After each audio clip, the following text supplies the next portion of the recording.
Hi everyone, my name is Alex. Today I'm going to be trying the Murad Multivitamin Clear Coat SPF 50. This product retails for $42. It's been a while since I've tried a product from this brand on this channel, and I'm so excited because it is a sunscreen. Now, the main marketing claim that I've seen with this product is that it is a clear, 100% transparent sunscreen. That is because it uses American chemical-based filters, which are not my favorite, but this does seem to have a great blend of antioxidants as well, along with a great formulation with it. I am trying to trust this sunscreen because $42 for how much you get of it, if you were applying sunscreen consistently, that is just so expensive in my opinion, but I obviously haven't felt the product yet, so I am going into this with an open mind. This product is vegan, cruelty-free, alcohol-free, and comes in recyclable packaging. They do sadly have fragrance in this product, so if you are sensitive to that, then definitely avoid it. They do use American-based chemical filters in this. The main things that I'll be looking for with this sunscreen mainly include what finish does it leave on the skin. I know it says it is supposed to be clear, but sometimes these sunscreens can be a little bit greasy.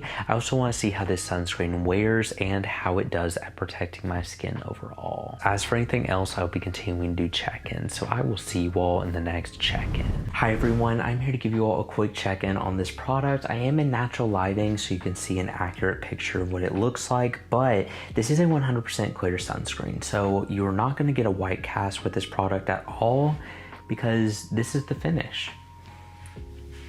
It does rub in almost immediately, but it gives a very nice dewy and hydrated finish to the skin. It does feel a little bit reminiscent of the Trader Joe's, which I tried that just on my own. It is a little bit more on the dewy side, so if you are oily, you may not like this sunscreen because I am noticing it does give a pretty dewy finish, but I mean, the ingredients of this product seem to be impressive. I don't love the fact that it has fragrance, but it does have linoleic acid and some amazing antioxidants in it.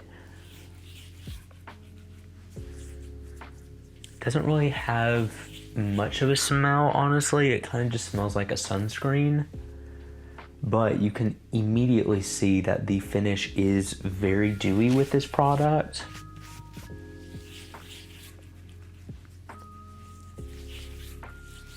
And it does feel just a little bit thick on the skin at first, but it does absorb pretty fast. It is just, I mean, that is a very pretty dewy finish, I must say.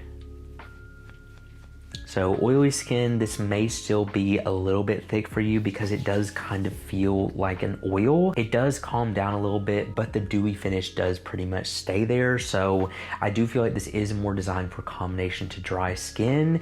Even though it is pretty lightweight, it is still leaving a very dewy finish, and it is just a little bit on the greasy side. I'm going to continue to use it. I've only used it for a couple of days. I'm interested to see if it causes acne or what else it does to my skin. So I will see you all in the next check-in. Hi everyone, I'm back to give you all my final thoughts on this sunscreen. I'm going to break this video into a few different parts. First of all, I want to talk about my experience with this sunscreen, and then I want to talk about some cheaper alternatives. Because if you are looking for a sunscreen with this clear type of feel, I do know of a few affordable options. They obviously have different formulations, and so you may not be able to use those. I just want to provide those for people who are not willing to spend this much on a sunscreen, because that is completely valid. First of all, with this sunscreen, I noticed that it was a pretty greasy finish. In theory, this is a nice sunscreen because it is clear and it is going to be a universal sunscreen, but I personally found it to be very thick and heavy on the skin. I like that this is a water-resistant formula, and I personally loved using it while I worked out outside, and it did prove to be true and sweat-resistant. Additionally, it didn't pill up, it didn't clog my pores or cause any acne, and I really did like this sunscreen, minus the fact that it did start to feel heavy on the skin. After first application, I found it to be heavy, and so I do feel like this sunscreen is a little bit more designed for drier skin types. Oily skin, I would really not recommend it because it is just such a thick, greasy,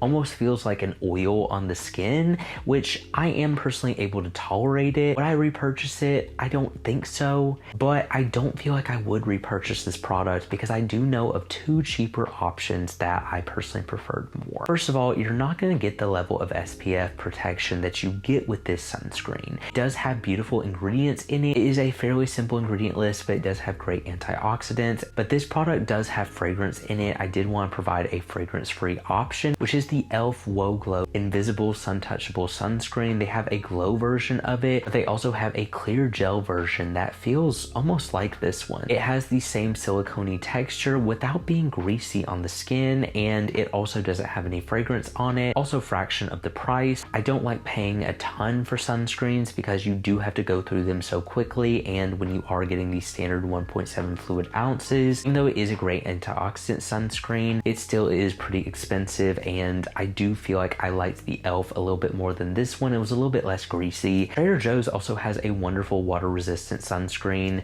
Both the e.l.f. and this one were water resistant. I was personally able to use both, and I feel like that the Trader Joe's was very comparable to this, and it was a fraction of the price point. All three of these sunscreens have a silicone-like texture, and so I feel like they are alternatives to each of them. Like I said, you're going to be getting different ingredients and a different experience with all three. Out of the three, this was the most greasy. So if you are very dry, I feel like you are going to like this product. It's not necessarily a bad product, but as for personal preference, I would go for the e.l.f. or the Trader Joe's over this one. It's just price point along with feel on the skin and the ones that I gravitated towards. I am obviously going to continue to use this one to see if it changes, but the greasiness was just so much, and especially if this is the sunscreen that you are primarily reapplying, it's just going to get worse and worse and worse. I like some things about it, but the finish was not my favorite, and so for that reason, I would rather go for the e.l.f. or the Trader Joe's over this one. But anyway, thank you all so much for watching this video. If you enjoyed it and you want to see more like this, make sure you subscribe because I post new videos every week, and I will see you all in the next review.